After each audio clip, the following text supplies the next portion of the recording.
You're listening to the Upland Social, a podcast dedicated to the bird hunting community. I'm your host, Ryan Linton, an artist, writer, and lover of all things dogs and birds. We'll gear up and hit the field with some of the most engaging and compelling voices on the bird hunting scene. Each week, we will hear from seasoned hunters, dog trainers, storytellers, wild game specialists, to everyday uplanders just like you and me. Their insights, experience, and stories will inspire and equip you to explore, conserve, and celebrate the wild places we all love.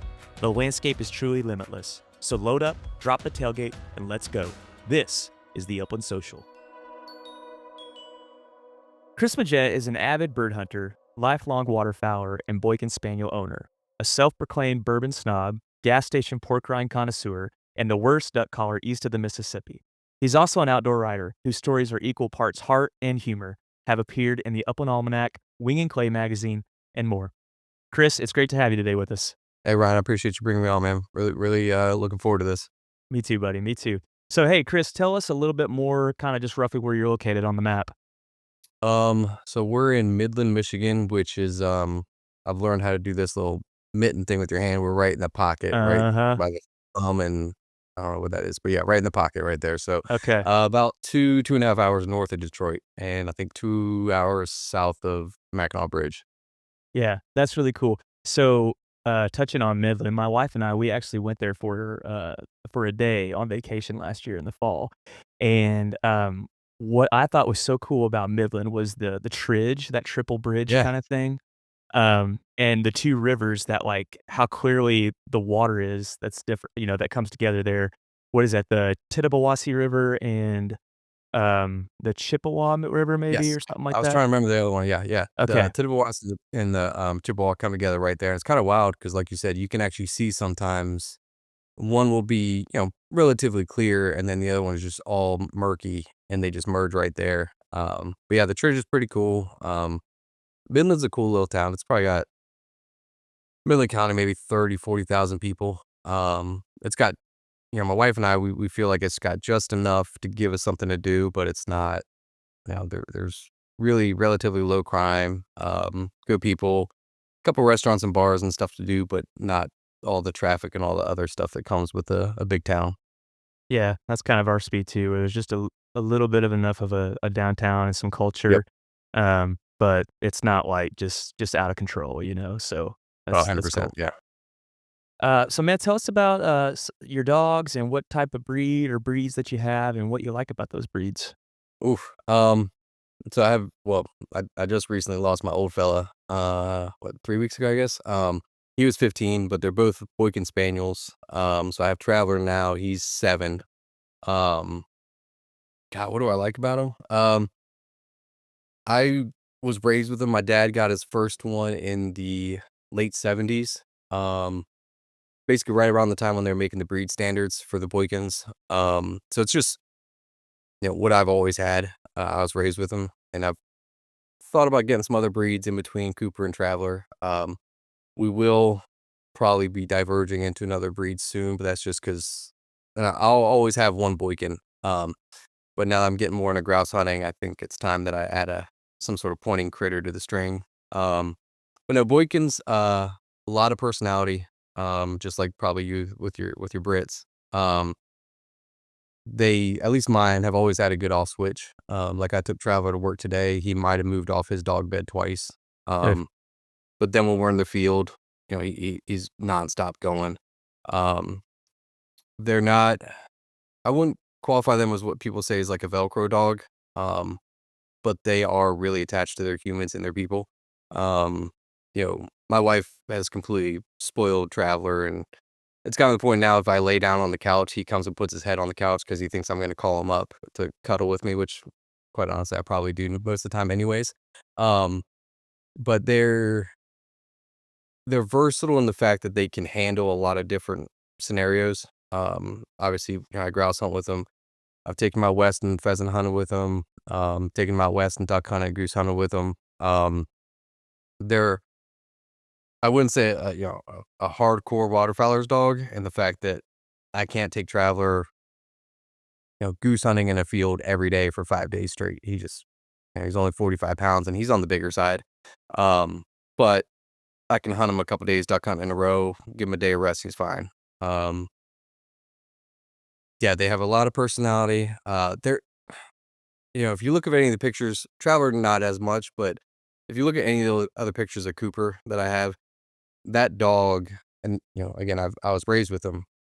His eyes would like see into you. He had these big old brown eyes and just saw into you. So, um, there's a lot of attachment there. Like when he and I first got into Upland, I didn't have to train him for Upland. Now, eventually I had to train him, stop into a flush or stop into a shot, but I didn't have to teach him how to quarter. I didn't have to teach him how to check in because they're just so naturally, they want to be close to you.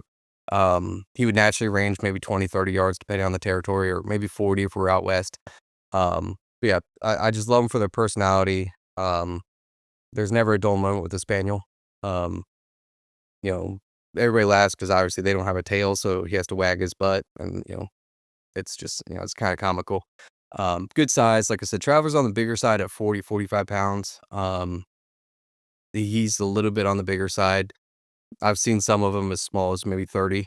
Um, but yeah, they're good hunters. They're devoted to their people.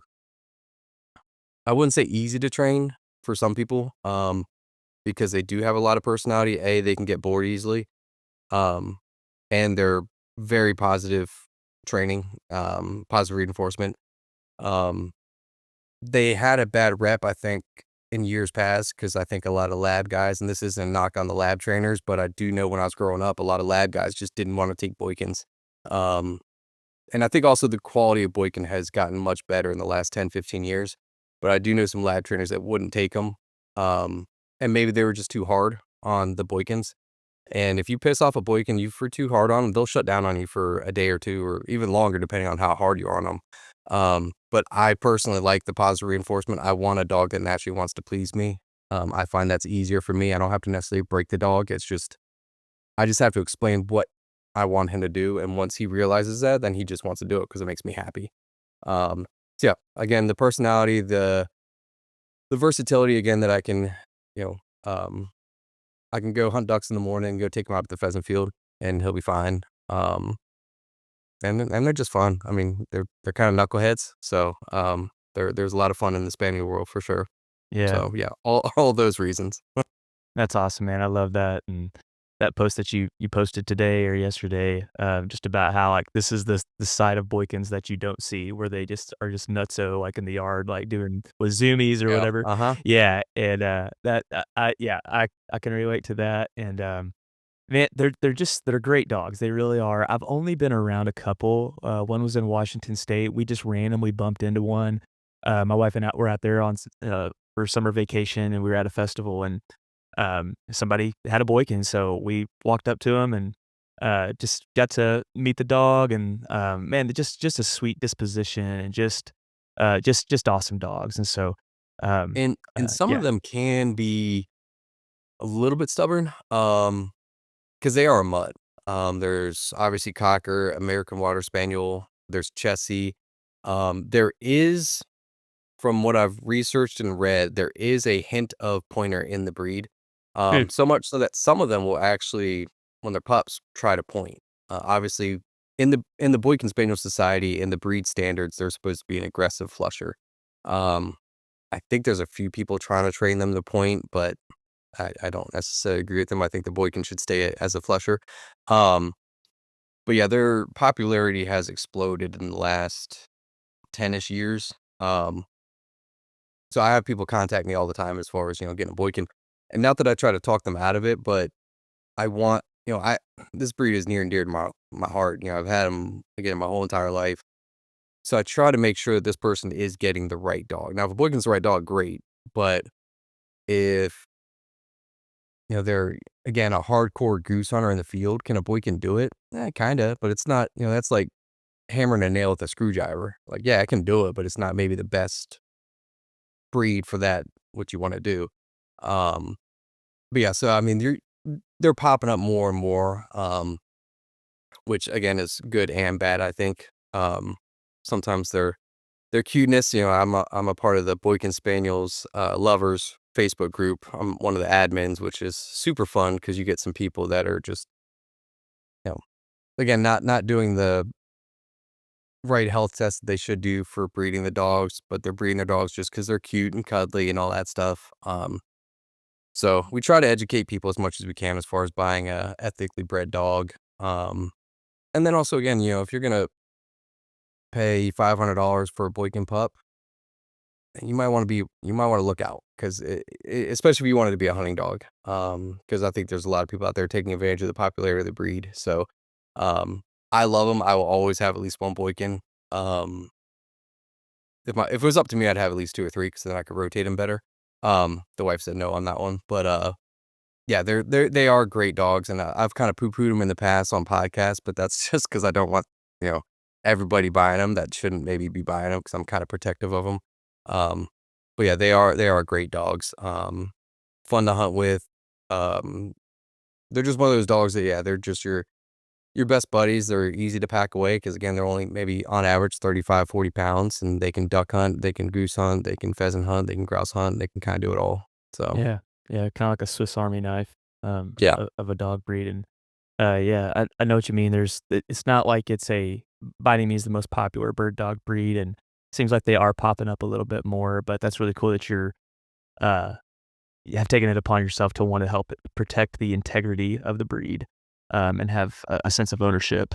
Well, and the Boykin Spaniel Society, is the organization that you really, again, I'm aligned with, but they have the best interests at heart with the Boykins as far as, again, ethical breeding. They so much have a list of what they call a preferred breeder list. And it doesn't mean the dog's necessarily from a hunting line, but what it does guarantee is that that breeder has done the recommended health test from the Boykin Spaniel Society.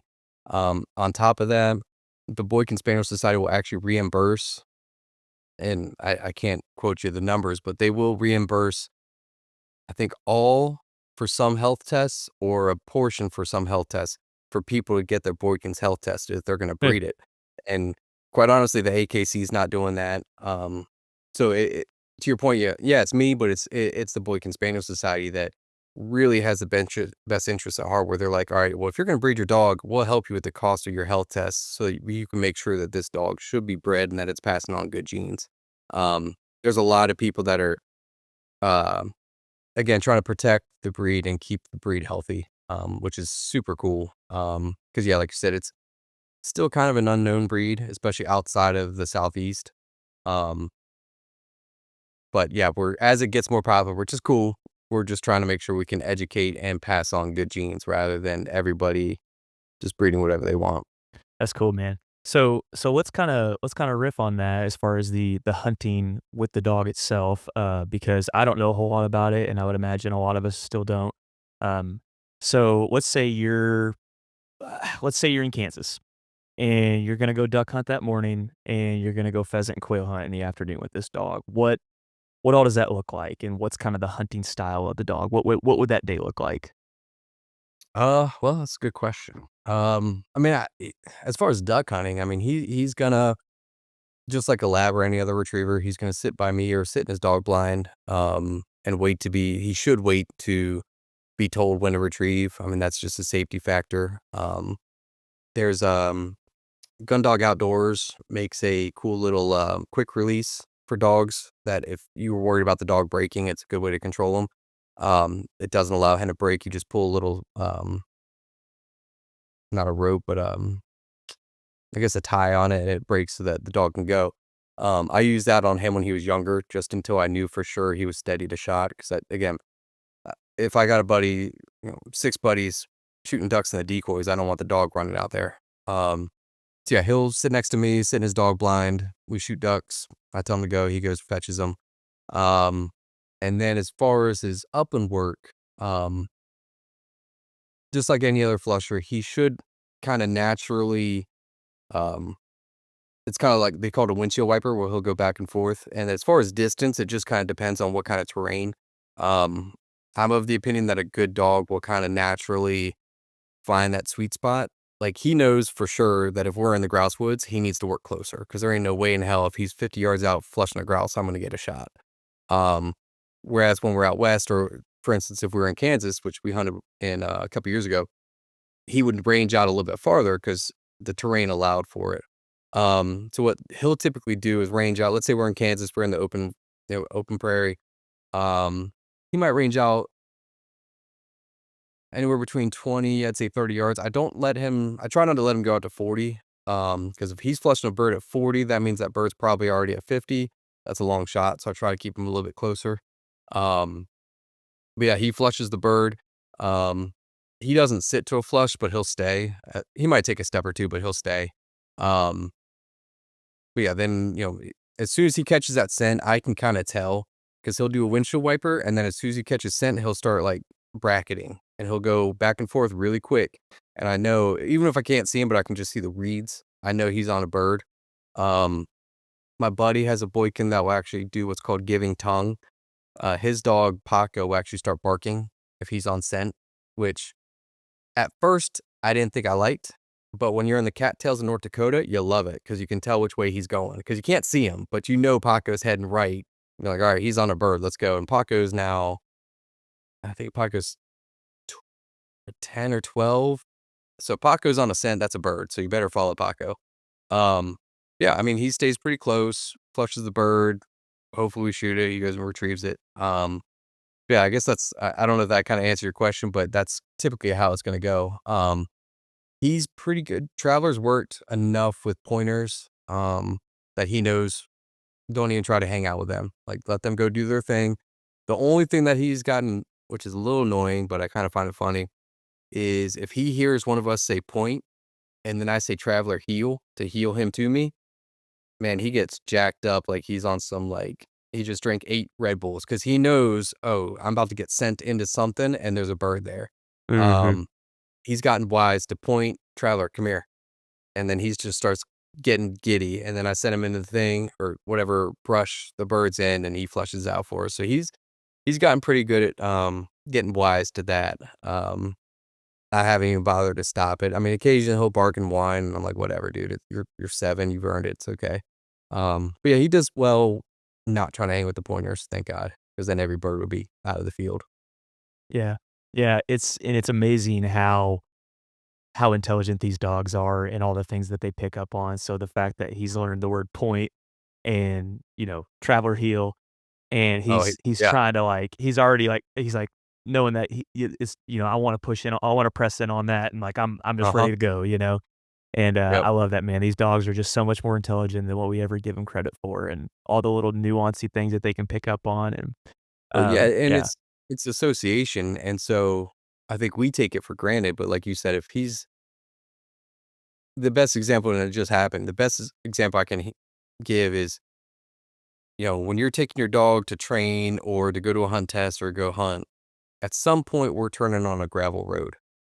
And so dogs associate gravel roads with something fun's about to happen.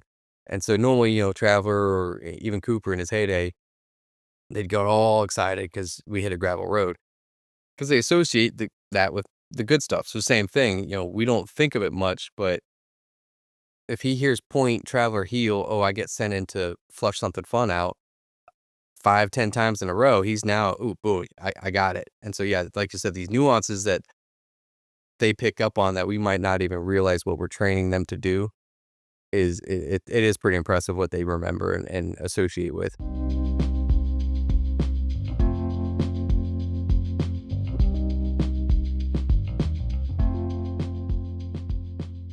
So let's, backtrack a little bit just with the story of you and kinda your origins as a hunter, and what got you into the outdoor space. It sounds like you hunted with your dad, a lot, and so, yeah, just give us a backstory on, like, were you always a bird hunter, or was it big game first, or how did all that come to be for you?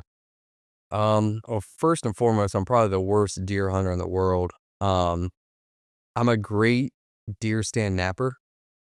I god awful at shooting deer. I think I've killed maybe 2. Um, I mean, there was times when, we duck hunt in the morning and, it was a bluebird day, didn't shoot anything, didn't see anything. My buddy was like, "You wanna go deer hunt?" I said, "Sure." And, we'd go out there and he'd put me on my spot and he'd go to his spot and I'd be asleep and I hear "Kapow!" And then text message, "I got one." Go help him drag it out and he said, "You didn't see that thing, man? It had to have walked right past you." And I was like, "No, man, I didn't see it." He's like, "You were sleeping again, weren't you?" And I was like, "Yeah." was definitely sleeping. So, I will go deer hunting, but that wasn't my dad wasn't ever big into it. So I got into it a little bit in college, down in South Carolina, and I'll go up here in Michigan. Um, and I respect it and all that stuff, but for me, it's just meat or just to get outside. I like hunting because of my dogs. And so, as far as my origin, my dad was always, well, I shouldn't say always. My dad was a big duck hunter. I think when he got in the Navy, he started duck hunting a lot. And so, he got spoiled. I mean, he got to duck hunting, Scotland, Madagascar. I mean, he's told me all these crazy stories. And, so when I was growing up, my dad took me, I think I started when I was 7 or 10, somewhere around there.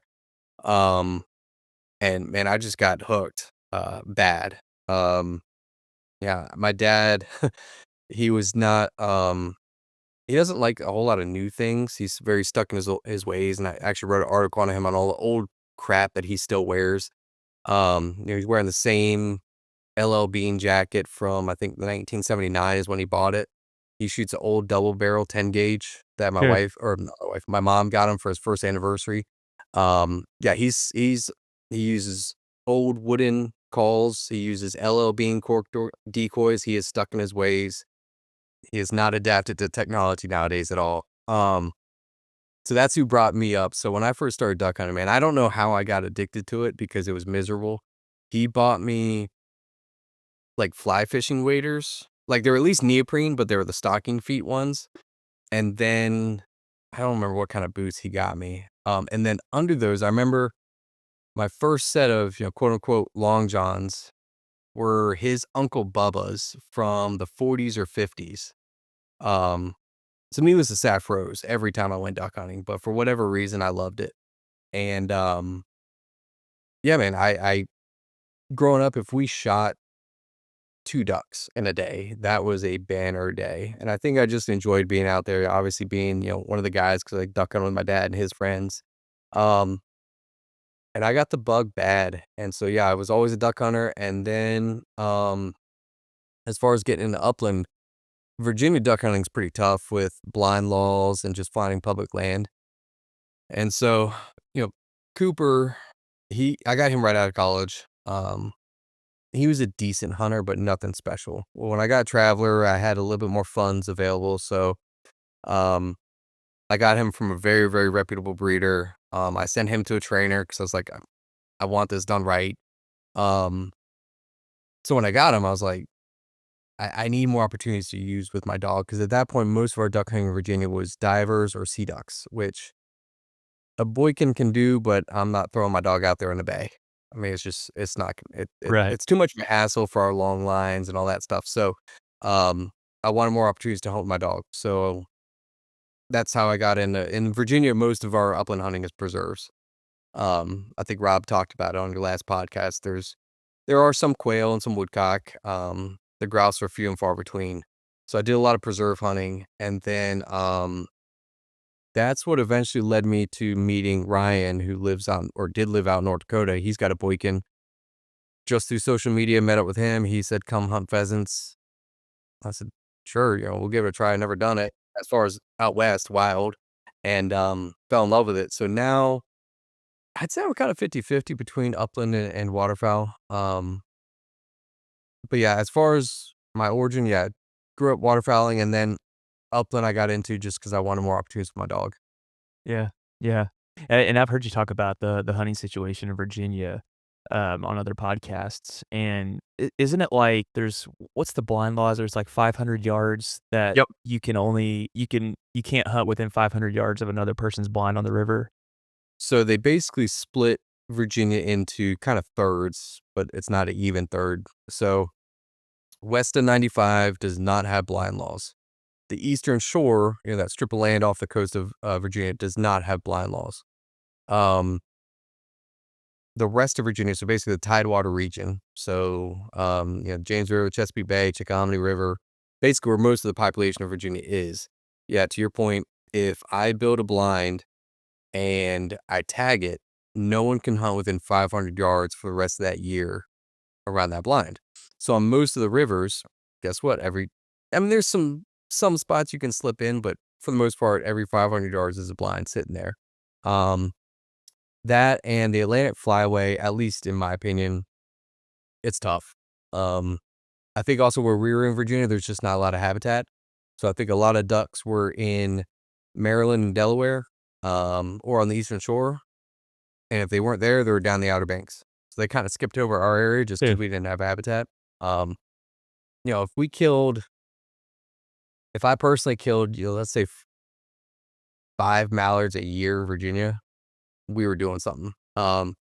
So yeah, because of the blind laws, we started hunting open water a lot, canvasback, bluebill, and then obviously sea ducks. And again, I wasn't taking my dog, and I was like, this is fun shooting birds and shooting ducks, but I want to watch the dog work. So that's what led me into more upland opportunities. Yeah, yeah, yeah, and I'm sure that was just discouraging too to be like, well, every 500 yards there's another blind, and I'm Oh yeah, sure there's probably been many debates on what is 500 yards to one person to what is to another, and it just kind of sucks the fun out of it. You know what I mean? And just makes it really tough for hunting in Virginia. So, it's it's um, it's hard, man. It's hard. There's a lot of hunters and not a whole lot of public opportunities. There's mhm, some. Don't get me wrong, but it makes it tough for sure. yeah. Yeah, so yeah, so let's kinda, like, jump up to Michigan. You've been up there for I don't know, how long have you been up in Michigan now? Almost 3 years now. Okay, cool, and so, yeah, so what all have you been able to pursue since you've been up there? Everything.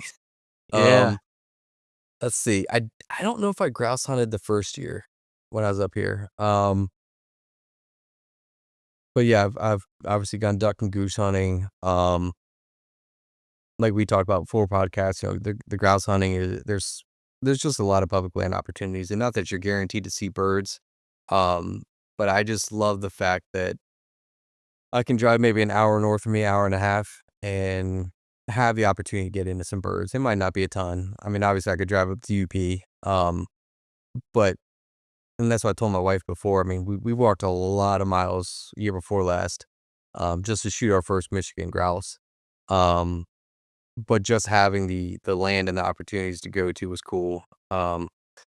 There is a lot of opportunity for duck hunting as well in Michigan, whether it's public land or state game lands. I think they do a phenomenal job of habitat up here, at least compared to what I'm used to. So yeah, we've kind of gotten into all of it.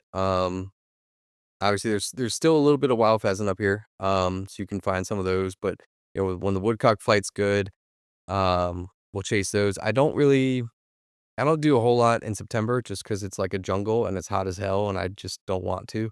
Um, I wish we had a dove season up here because I miss the dove season. Oh, yeah, I forgot about that. Dude, I remember.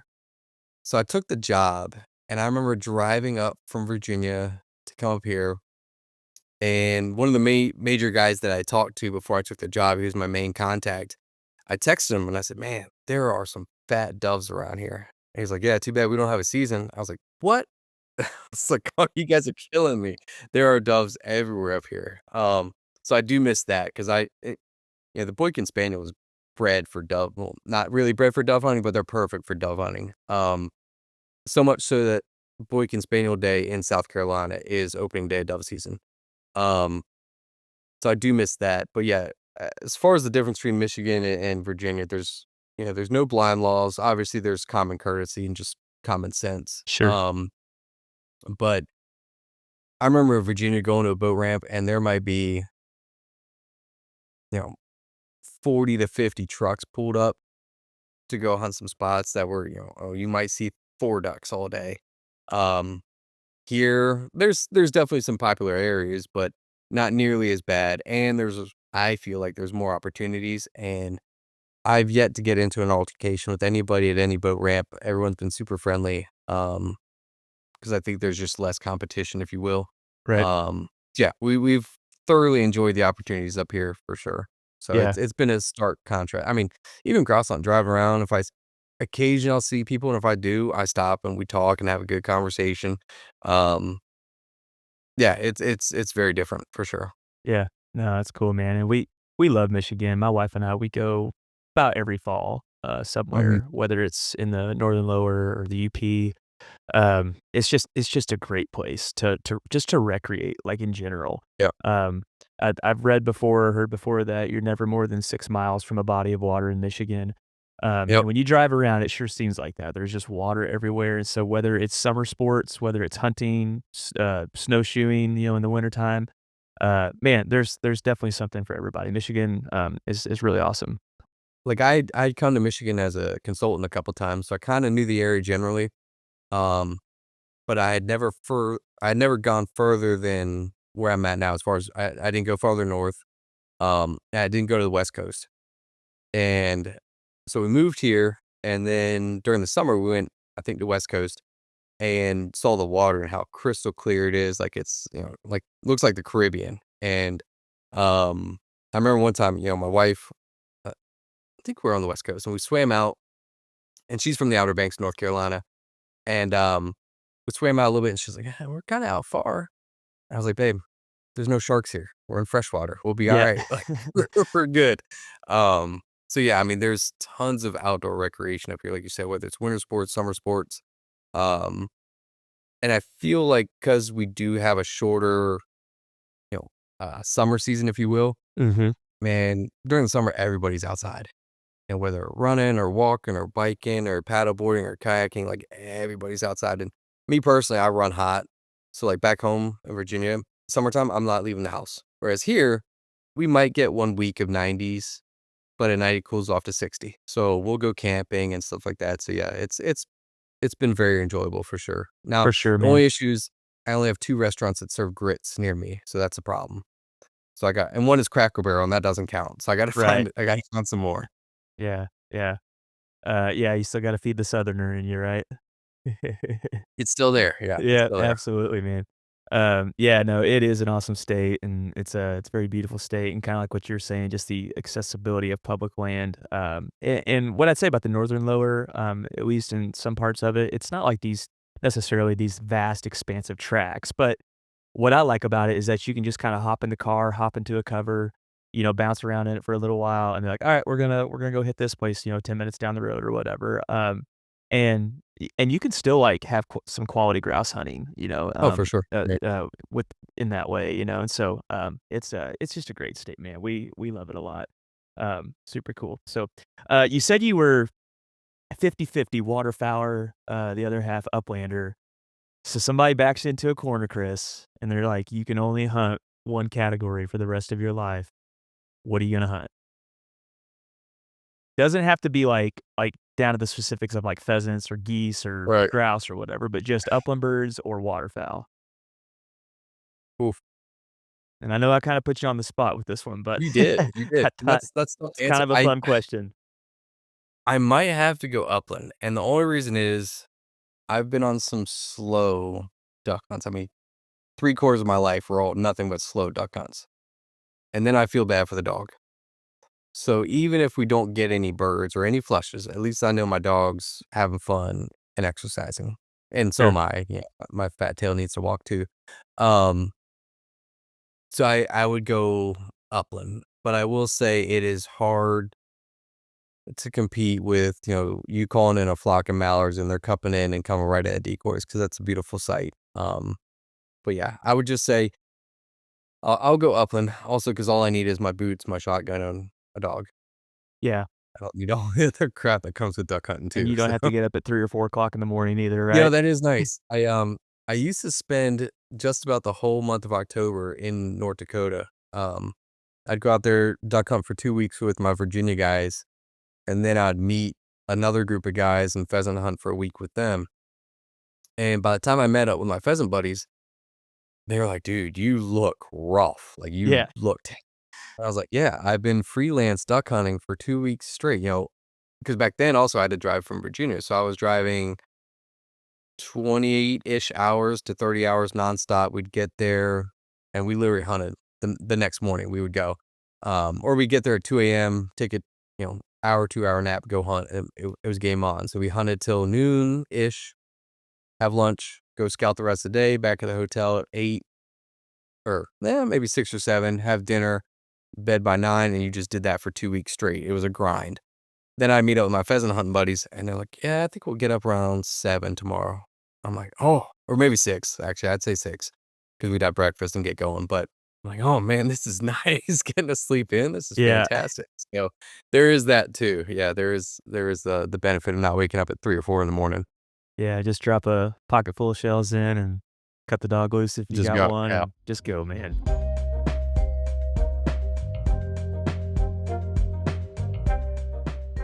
So I've asked some people this. You've obviously got quite a few experiences. I have to think that there's been a kooky, weird, off the wall situation that you've had happen to you over the years in the field that you just kind of look back on with just some humor or fondness, of like, well, that was a weird situation or that was just kind of funny. So what's something that comes to mind for you with that?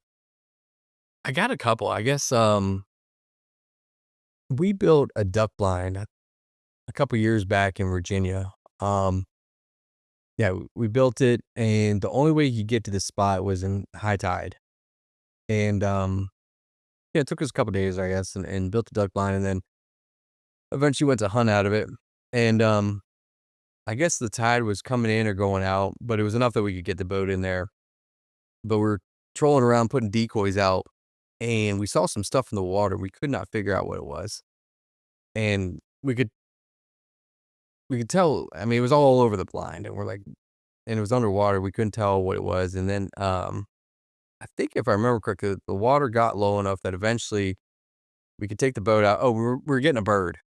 We shot a bufflehead or something, went to go get it, and reached under, and I pulled up, and it was a toilet. And I realized wherever we had pulled up or put this duck blind was surrounded by toilets that someone had dumped out there. I'm talking like 100 toilets were out there in the water, in the river. And so, yeah, from then on, it became the toilet blind. And we don't know who dumped them, why they got dumped out there, but they had algae on them, and that's why we couldn't tell exactly what they were. But yeah, it was just hundreds of toilets out there. Um, yeah, that became the toilet blind. Yeah, I mean, you get out there, you just see some random crazy things out there, but the toilet blind was strange because it was all of a couple hundred out there. And we're just like, "Who the hell dumps, toilets out in the river?" But yeah, that was probably one. Trying to think, I did write a story. Actually, one of my first stories I ever wrote was a duck hunt with my dad, and, we didn't see anything all day. I mean, bluebird sky days, didn't no wind, no nothing, didn't see anything. Um Went to go head back to the ramp, and because dad had, like, a dinner or lunch to go to with my mom. I think I was in middle school at the time, and, motor didn't start. So he's pushing, I'm pulling the boat, going through the muck, heading up this creek to get back to the boat ramp. And, I remember all of a sudden I was like, "Damn, man, this boat is getting heavy." And so I looked back, and my dad was asleep on the stern. He had half his body in the boat and dragging his legs through the pluff mud, just dead asleep, just snoring and all that stuff. So I yelled at him, and I was like, "Dad, you gotta help me." So he started pushing, and he pushed me too far out in the creek to where I couldn't touch anymore. And so I'm like, "Dad, stop pushing, like, I can't reach." And he's like, "Just kick your feet, you'll be alright, just kick your feet, just hold on and kick your feet." So I mean, it took us all of like an hour and a half, 2 hours to get back to the boat ramp, but we made it. So yeah, it's just stuff like that, man. I'd say those are that duck hunt for sure is memorable just because of all the things that went wrong. But then, yeah, the toilet blind is just the weirdest thing I've ever seen. The toilet thing, yeah, that is strange, man. It's like all these I'm thinking of this because we just recently watched it, but the Ocean Gate Titan, excursion, like that I haven't watched collapse. it yet, but I heard it's good. But just looking at the Titanic, on the footage of it, and just how corroded and, algae covered it is, that's kinda what my visual is for all these toilets. It was hundreds out there, and you could see little specks of white, and that's why we were like, what are these?" And then eventually we realized, yeah, it's just hundreds of toilets out there. Yeah. Wouldn't it be strange if that was, like, some of the best duck hunting in the whole state of Virginia, it'd I be kinda wish. funny, but I really wish it could happen, but it did not. It was a great bufflehead spot, but that was about it. yeah. So You're like, "I can assure you the duck hunting's not crappy," it so was not. Yeah, it was yeah. not. Oh, man, that's awesome, that's cool. Yeah, and those are the things that we remember and, whether it's something that we wish didn't happen in the moment, that still has a sense of humor to it. or just Mhm. something like that. You just look back with fondness, and you're like, man, that's I don't know. I would have never picked that, but that's just a fun memory I have in my bank now. So that's really cool. I was gonna ask you, so maybe this previous season, or just in any season for that point, but like in the upland bird season, what's a cool memory that you want to share about Traveler, about Cooper, if you're so inclined, if you want to. No pressure if you don't.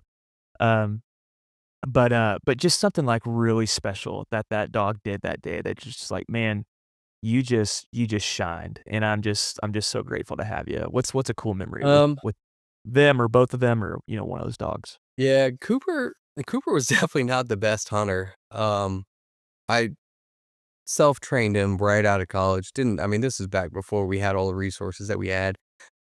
He was a phenomenal pet. Great retriever of tennis balls and bumpers. But I didn't know how to, again, it was me, being a belligerent 20-year-old right out of college. And he was a decent dove hunter though, not the best duck hunter. He didn't have a lot of times Boykins can have like a single coat, which he had, or they can have like the double coat like Traveler because they are such a mutt. Cooper had the single coat, so he wasn't good in cold weather. But I do remember I took him out to the dove field one time, or I took him out a couple times, but one retrieve for sure. We shot a dove. It flew over our head when it was going down and landed in all these thorn bushes behind us. And yeah, I mean, Cooper, man, he ran right in there. He might have been about a year or two ish, somewhere around there. But was heading back with the dove, had it in his mouth, and ran smack into a rose or thorn bush. And I could Mm. see the thorns like on his face, kind of holding him back. And I was trying to get him to go around, like back up and go around, and he pushed right through him, and blood was coming down his face. Um, and that, he was not a assertive or aggressive dog at all. He was very complacent, very submissive. But that sticks out to me because he did that because of me. Like he just wanted to make me happy. Um, I mean, yeah, he tore his face up with those thorns. So yeah, that one sticks out for me for him. Um, Traveler, he's had a couple really cool retrieves where um the duck dove on him, and he circled, it popped up, he went after it, it dove again on him, and maybe 3-ish times it went down on him, and then that 4th time, he just kept swimming the circle, waiting for it to pop up, and eventually he got it. Um, I told you earlier, he's got one really cool, and I got a video of it, of him retrieving a pheasant, on the ice, which I caught a lot of flack for, even though I was on the ice literally right before that. So that was just kinda cool seeing him trot along the ice. Um It is fun watching Traveler retrieve a full-size Canada goose, because it's bigger than him, so Yeah. him trying to, he can carry him, but it's very slowly. We've had some b banger duck hunts with him where, there's 6 or 8 of us, and we all limited out, and Traveler retrieved probably 90% of those ducks. Yeah. He probably looks like a little kid trying to carry, like, a big bag of Oh, trash or and something. yeah, he's stepping off the wing, he's tripping over it, he's trying every stitch way to get it, he's sidestepping with it. So yeah, Traveler's had some cool retrieves. I don't know if there's one that sticks out. I'm trying to think of one. You know what? Probably my first grouse, which I actually got in Maine. Um, I had never hunted grouse. I had never seen a grouse in person. Um, when Crystal and I were still dating, she was upset that I was gone for the whole month of October, and she had mentioned going to Maine a couple times. She'd been in the summer, but never in the fall. So I said, let's go to Maine. We'll do some hiking and blah blah. I found this place to go. And so as we are packing up the Jeep, I throw in my vest and my gun. And she was like, "Is this a hunting trip?" And I was like, "Well, we're gonna hunt while we're on." No, no, what would So make you think that? Yeah. she was a little upset on the drive up, but yeah, we got there. Literally driving up there, I was like, "I've seen pictures of a grouse, but I have no idea what these things look like besides pictures." And we did see one on the side of the road, and I was like, "Oh, all right, that's one. Okay, cool. I know what they look like now." Um, and Traveler flushed one. and it flew in kind of into a tree. And I said, screw it. And I pulled the trigger and I was like, there's no way I got this thing. And he went in there and came out with it. And that's when I realized how, you know, delicate a grouse is, Mm. because back then I thought it was crazy. Guys were shooting them with 7.5s, 8s. But then I realized, once all the feathers came off, I was like, oh, okay. But yeah, so that first retrieve for a grouse was pretty cool because I was just so green. Yeah, I had no idea what the hell I was doing. I'm just walking down the roads, the dirt roads and stuff, 2 tracks, and it's like I assumed that was a grouse, and yeah, luckily it was. But so that one sticks out for sure. Yeah, that's awesome, man. No, love you sharing all that, and those are some really cool and special memories. Love that. You kinda hinted on it a couple times with your outdoor writing. Let's talk about that a little bit. What got you started into that? I imagine you probably did a fair bit of reading before you became a writer. Yeah, so just anything that you wanna share about, like, what the writing process, why you like it, what you hope to accomplish out of that, what you have accomplished, just anything, about that. Um, yeah, I definitely read a lot growing up. My mom's a preschool teacher, and my dad was a huge or is a huge reader. So my mom always told us when we were growing up, she didn't care what we read as long as we read. So back then I was reading sports books and hunting books. And dad had a lot of hunting books and still does. So I was raised reading, Nash Buckingham duck hunting books or Gene Hill, who's my favorite writer. All those old, Burton Spiller.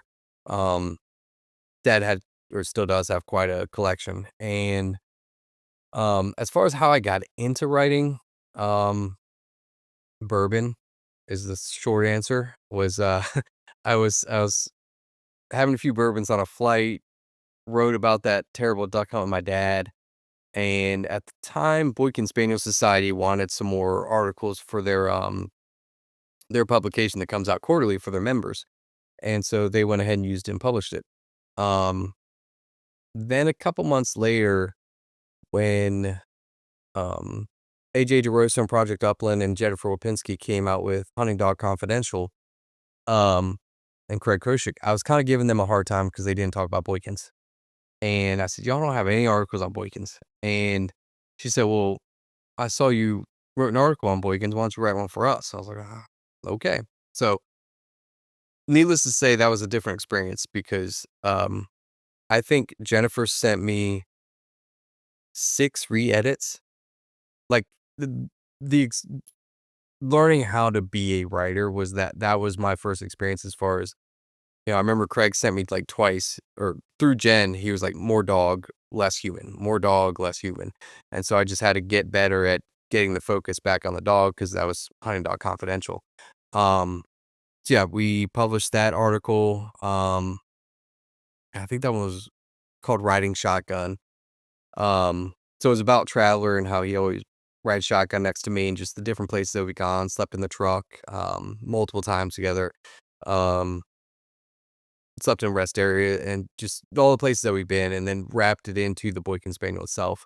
Um, so yeah, my writing is I again, my favorite writer is Gene Hill, and so he wraps a lot of humor into his writing. Um, I am not good at writing gear reviews or how-tos. I've written a few like satire articles of like how to ruin your dog because I know how to do that really well, so I can teach you that.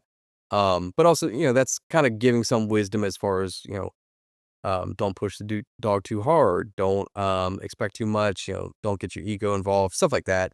Um, but yeah, I try to wrap humor into mine just because as far as my writing, I try to, entertain or make people laugh or write a story where people can go like, "Oh yeah, I've done something like that. I'm an idiot." I've written a few, like obviously with Cooper passing, there's definitely been a lot of more heartfelt articles that I've written lately. About the older dogs and obviously with Cooper passing, I just wrote one on that. And just that one hurt a lot. I've had dogs pass in the past, but Cooper was my boy. Yeah. So the connection, I guess most of my writing is either funny or the connection between human and dog. But the process as I've noticed throughout the years, I've probably been writing for 5-ish years now. Um, it's taken different levels. Like if I look at the writing that I did, my first couple articles, in my opinion, they're not good. Like if I go back and read them, I'm like, oh my God, I should have phrased this way. That word's wrong. Um, so when I've tried it, like in the past, I used to, this is gonna sound terrible. I used to get really drunk, write down a bunch of stuff, and then edit it the next day when I was sober and be like, that makes sense. Let me do that. And don't get me wrong, I'll still have a couple bourbons when I'm writing, but I try to be much more intentional in whatever words I'm using. And even more so when I read. Like if I'm rereading a Gene Hill book, I'll read something and he'll elicit some sort of emotion in me, and I'll go, okay, well, why did that hit me that way? Like, how did he phrase that? So I'm trying to be more analytical in my reading, but then more intentional in my writing. I'll even go, and I've heard other writers do this too. I'll write a phrase and I'll go, that's a great, I love that, but it doesn't fit this article or this story. So Hmm. I'll copy and I'll cut that out and I'll save that to a different document of just my favorite phrases that I've written because I know I can use that somewhere. It just didn't quite fit in this one. Um, so yeah, as far as like what I'm trying to accomplish, it's just entertain. Um, I'm typically just a goofball anyways. So I'm like, all right, well, if I can make these guys laugh while it's not hunting season or when they're, you know, sitting in their house wishing they were hunting, if they can read a story that they can correlate to or see themselves in, then mission accomplished. So yeah, it's been fun. It extends my season, if you will. But yeah, it's definitely a um, much more difficult process because I think when I first started, it was, "I'll just type something up and I'll get it published," and it's not. Not if you're taking it serious. It's you write it, you edit it, you edit it, you edit it, you edit it, you edit it. You submit it, they say no, and you're like, "Oh, damn, I gotta submit this somewhere else," and then they want you to make edits to it. So, it's definitely a lot more of a process than what I had originally thought, which was just, throw something at the wall and hopefully it sticks, you know? Sure. Yeah. No, I appreciate you sharing all that, and it's cool that seems like you've tapped into kind of the style of writing too that you like to pursue. And I heard a writer say one time, this was about songwriting, which I've done a fair bit of, and he said, if this writer makes me feel a certain way, I want to turn around and like be able to help people feel that way too.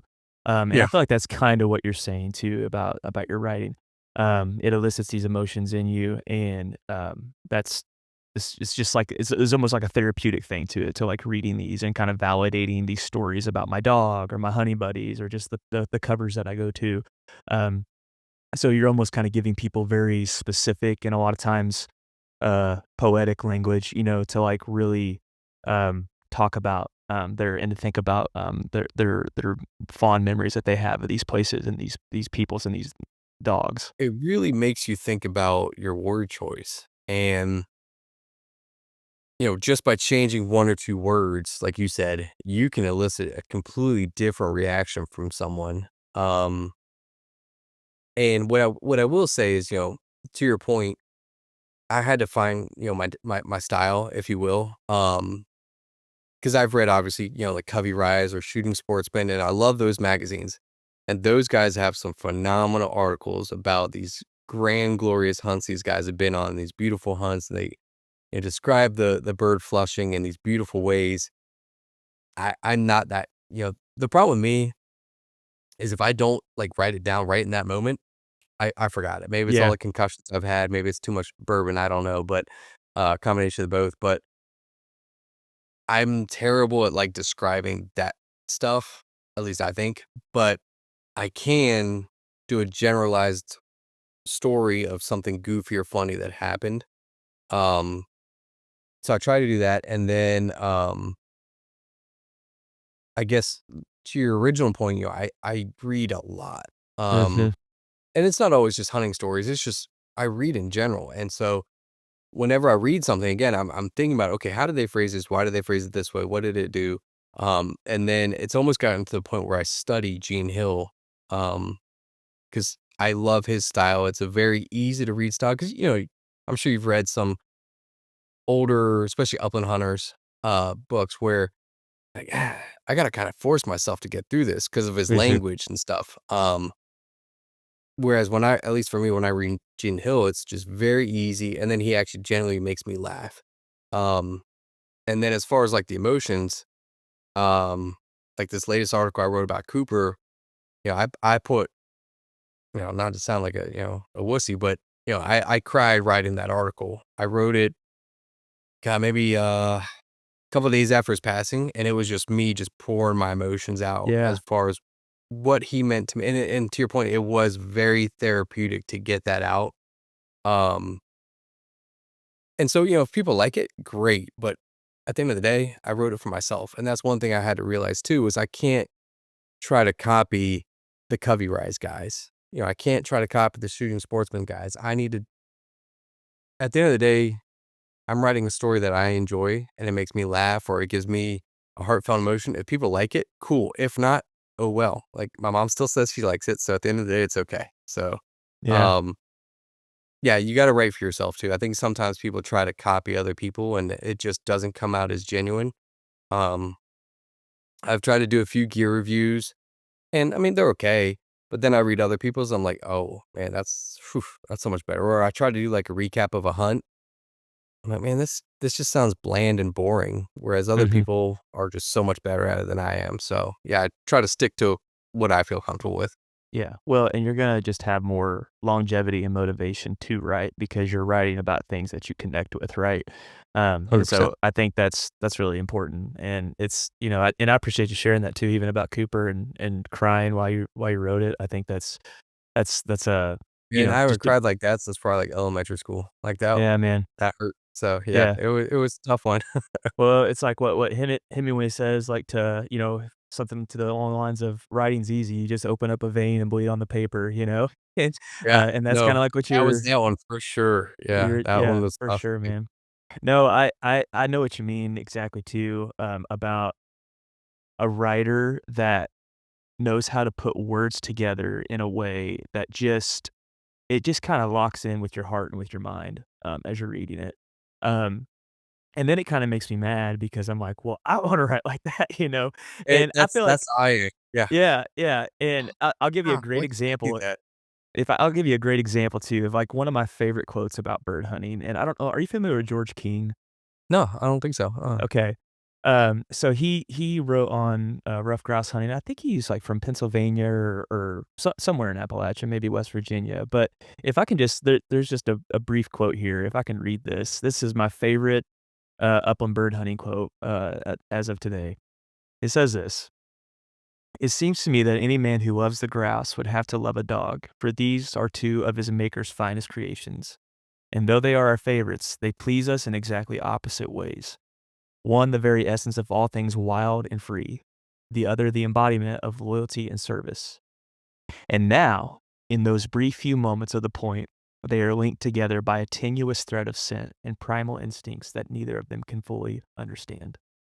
And when I read that, I mean, I about started crying myself because it That's that just but to your it point, it's like, like, how did he think of that? How like, why can't we do that? You know what I mean? Like, that's strong. but it also, like, spurs you on to be like, okay, it's out there somewhere. Like I can if I keep pounding at it, I know that I can because it's like a muscle, right? Like Oh, it's 100%. and and the more you take in reading like that because I just think being a good writer not that I'm identifying myself as one by any means, but to be a good writer is just to be a good reader as well. Right. I just think that's really important to be taking in words a whole lot and if there's a phrase that really sticks with you, or just really impresses you, stop for a moment and to think like, "Okay, well, what was it about that that really made me feel that way, and how can I maybe replicate that, in my own work?" And so, man, I appreciate you sharing all that. Yeah. It's very analytical, and to your point, I've gone so far as I've got a bunch of writing prompt apps on my iPad where and I don't do it every day like I should, um, where, man, it's the most random stuff ever. I remember I did one And it turned out pretty funny, so I was trying to get a Substack going, and I haven't really kept up with it, but, I forgot what the prompt was, but, it was during the winter time, so I wrote a story on, um, how bought a snowblower because I never use a snowblower ever because we don't need one in Virginia, and my neighbor let me use his, and that thing got away from me real quick. I was not prepared for Yeah. a self-propelled snowblower, and, 'cause again, I'd never seen one. I thought when they said snowblower, it was something like it was like a leaf blower that was on your back, not like a self-propelled thing, and, so anyways, I wrote this funny story about how, this guy named Chris from the South buys a snowblower and decks it out like a NASCAR, car, and, now I can go 70 miles an hour, and he's zooming around the neighborhood. It's, all stupid and funny, but the point is I download this writing prompt apps, and I have a couple, where it forces me to write and it gives me ideas, and it might not be it's not 99.9% of them aren't even hunting related, but it forces me to put words on paper that get my creative juices going, and that's, I think, the hard part, and same thing like you said earlier, if I hear a good quote, I copy and paste it, and I have a whole slew of quotes, and I used to use them a lot. I need to get back to it. Used them a lot for my Instagram captions, not only because I felt like it went with the picture, but also to just expose people to some of the great writers out there. Um, when I didn't, I need to get back to it, but I had a lot of people that would contact me like, "Hey man, where did you read this?" And I go, "Oh, this book." And it was kind of a homage to just the great writers that we have, whether it was duck hunting or upland hunting of, there's just some phenomenal literature like that quote that you just read that's just like, "Oh my god, man, like that's amazing. More people need to read this." Yeah. So yeah, there's a lot of levels to it. It's the writing every day, it's the reading every day, and it's just like you said, it's like a muscle. You just gotta work it every single day in some form or fashion. Otherwise, you just become stagnant. Yeah. Absolutely, man. That's, no, you're spot on with that. Just working it every day like a muscle and, being a word athlete, so to speak. There you go. Yeah, word athlete. I like it. Um, so, this is not a question that I sent you out beforehand, but, I kinda think it's a cool thought, and maybe perhaps you've already disclosed the name of the person that you would pick, but if you could go hunting, with a bird hunter. Oh, it doesn't even have to be a bird hunter. We won't pigeonhole it to that, but someone they don't have to be alive still necessarily, but someone that you could share the field or the woods or the water with for a day. Who you taking? Oh, Gene Hill all day long. So, what yeah, so we've obviously expounded upon his personality and all that, but yeah, let's just give me a little more. Why Gene Hill? Um, I think because his ability to appreciate the moment. I mean, he made stories out of nothing. Just like we talked about before, like the terrible hunts that we've gone on, he made great stories out of. So, and then he's got some phenomenal stories of dogs that, whether they pass or he's got a lot of humor and then some that just, oof, man, they kill you when you read it. Hmm. Um, so I appreciate that. And I never knew him. I've talked to people that knew him, and I'm very jealous of them. Um, to me, and again, I don't know anything much about his personality, but to me, he seems like just a guy that would just enjoy being out there. You know, yeah, I've hunted with people in the past that if we didn't get a whole bag limit, they're mad. I don't want to hold those guys. I want to hold with someone that just enjoys being out there. Mhm. Um, and then I would imagine just from his writing that with all the humor that he has in his writing, he and I would get along just because he's probably a prankster or jokester. Um, so yeah, he'd be my number one, and then number two or one B would be Nash Buckingham. Again, just because I was raised on his books. Everyone knows about Bo Whoop, his famous shotgun that he had. Um, And yeah, just duck hunt with him. But yeah, number one definitely Gene Hill, because I mean he hunted upland, he hunted duck. Um, oh god, I'm pretty sure he's from New Jersey, and back then they got a decent woodcock flight. Um, yeah, he hunted everything. His book kind of run the gamut, so it's not just Upland Central or Waterfowl Central. It's kind of everything. But a lot of his stories just focused, beyond the hunt. And the things that happened during, or the people that he met, and the strange characters that you run into when you hunt, or your weird hunting buddies that have weird quirks and stuff like that. So yeah, I think he would definitely be my number one, because I feel like he and I would get along. Yeah. Seems like, I don't know a ton about Gene Hill. You definitely know more than I do, but from what you described, he seems like a good guy to pass the time with, in the field or in the woods or on the water, right? So, Right. 100%. well, cool, man. Well, hey, as we're coming to a close here, something I've been asking folks is, what keeps bringing you back to the uplands?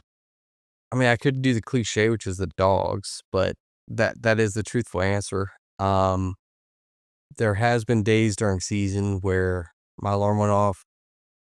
I didn't quite want to get up because maybe I heard it was drizzling or something, and I heard Traveler next to me. Traveler, he doesn't bark, but he'll do like a huff, and like Yeah, I know he's mad and he wants to go somewhere. So there was times last year where he huffed at me, and I was like, all right, let's go. Like, I know we're not gonna see anything, but whatever, let's go. Um, so that, and then it, I saw a not a a post the other day. Someone said, it's weird that um when it comes to like working out, we know we should work out, we know it's good for us, we know we feel better when we do it, but getting ready to go work out feels like you're gonna do the most, miserable thing of your life and all that stuff. So sometimes I feel like that in the morning when I'm waking up, because I'm like, I don't want to get up, I'm tired, blah blah. So I'll definitely say the dogs. Especially, and I hate again use Cooper, but man, that 15 years went quick, and Cooper and I had a lot of memories together. Again, I got him right out of college. We traveled all over the U.S. together. But they're like, and I'm trying to make a story out of this some way, form or fashion, where I'm gonna break down mathematically like how short their hunting season is. If you think about it, you got a hunting dog. Let's say you're lucky, you got him for 10 years, and even if you hunted 90 days out of that year, that's what, 900 days. And yeah, I'm terrible at math. So what's that? Let's 4 or 5 years or so. I mean, grand scheme of things, right? So I'm doing my dog a disservice if I don't go hunt with him.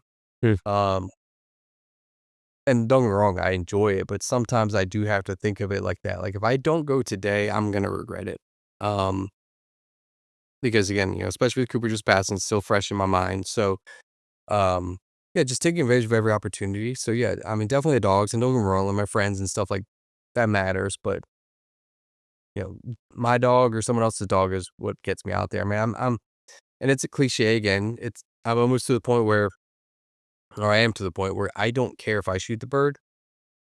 I just want to see the dogs work. And there's been times where I didn't bring my gun at all. I mean, there was a day last year that I've never seen it. Uh, and it was weird. We had 5 grouse flush out of the same spot. And I had a newer hunter with me, and Traveler got kind of birdie. I said, hey, before we hunted, I said, hey, if a grouse gets up, move up there quick, because there might be a second one. Well, bird got up and he didn't move, and the second one got up. I said, dude, get up there. He didn't get up, third one, and then 2 flew up together. So 5 in one spot got up. I didn't have my gun. I just watched it all. Travelers looking at us like, what the hell, dude? And my buddy standing next to me without firing a shot. And I'm like, okay.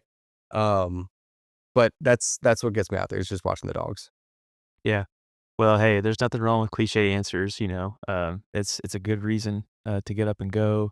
And you make a good point too about with the workout analogy where you hear people say you never regret a workout after you do it too, Mhm. right? So, and there's been times where I can attest to that too, where it's like your arm goes off, and especially where I'm at, a lot of times I'm driving an hour, 2 hours to get to some of my quail covers. But every time I'm just like, man, I'm glad I went. I'm glad I did that, and so you never regret a hunt either, and, it's, and you're right, you get these hunting dogs, and we owe it to them, so to speak, to take them hunting, man, and, you'll never regret that. So, Chris, man, I wanna thank you for being on the Upland Social with me today and really enjoyed the conversation, man. It was fantastic. Yeah, thanks for having me on, man. I appreciate it. Thank you for listening to the Upland Social, an extension of the Hunting Effect Podcast Network. Recording and editing of this podcast, plus intro and outro music, was performed by me, Ryan Linton. My aim is that through this episode, you are more equipped and inspired to explore, conserve, and celebrate the upland hunting lifestyle in the beautiful places it takes us. Until next time, whether it's right here or out in the field, we'll talk soon.